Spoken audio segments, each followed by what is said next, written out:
Eby'omubaka Mathias Mpuuga Nsamba byongedde okwonooneka oluvannyuma lw'omu kumukkiriza okuvaayo n'awandiikira kkooti y'Obukatuliki eno nga yeevunaanyizibwa ku bufumbo ng'ategeeza nti omwami Mathias Mpuuga Nsamba ali mu bufumbo obwokubiri obutamanyiddwa Klezia. Kampala TV 256 gwena akyagyekuumiddeko nja kwebaza bwebaza. Gwe yasalawo no subscribinga nja kwebaza ate naawe atannaba kuba ngu subscribinga nkujjukiza subscribinga.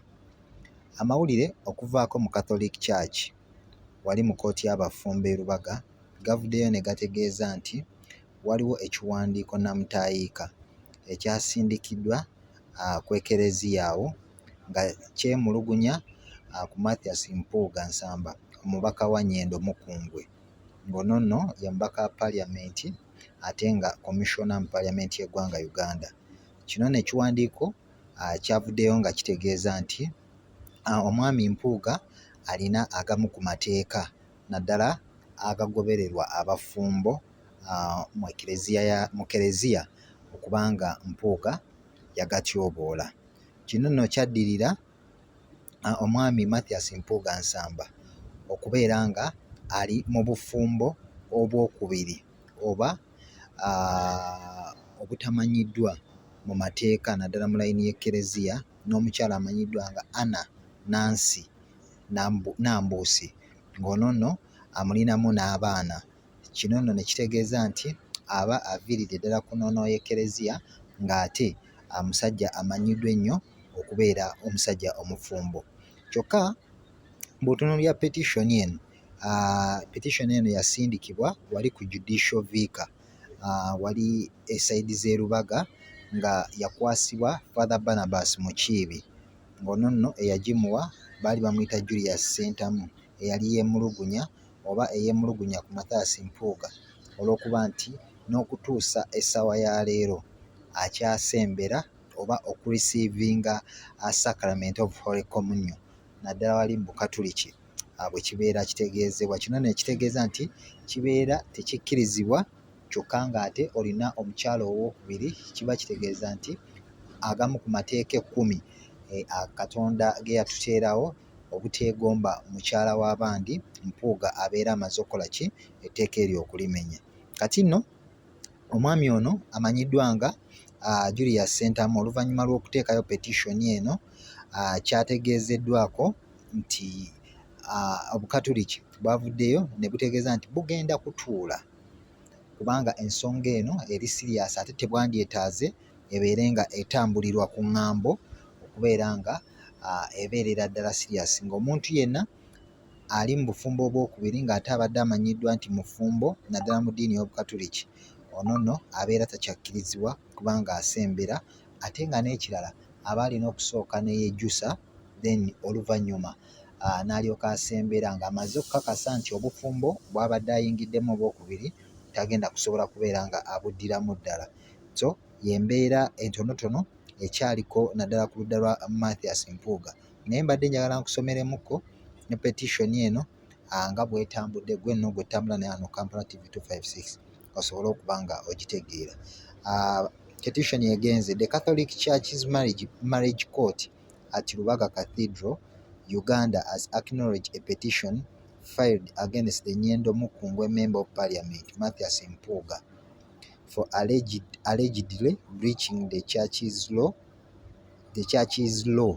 relating to marriage vows.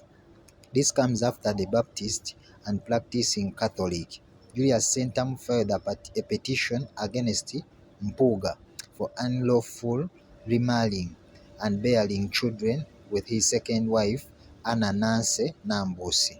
According to the petition, addressed to the Judicial Vicar and head of the Ecclesiastical Court and Marriage Tribunal, Reverend Father Barnabas Mukiibi Bakumpe, Ssentamu urged that Mathias Mpuuga continues to fully practicing in the Sacrament of Holy Communion, which the Catholic Church prohibits on the ground of adultery.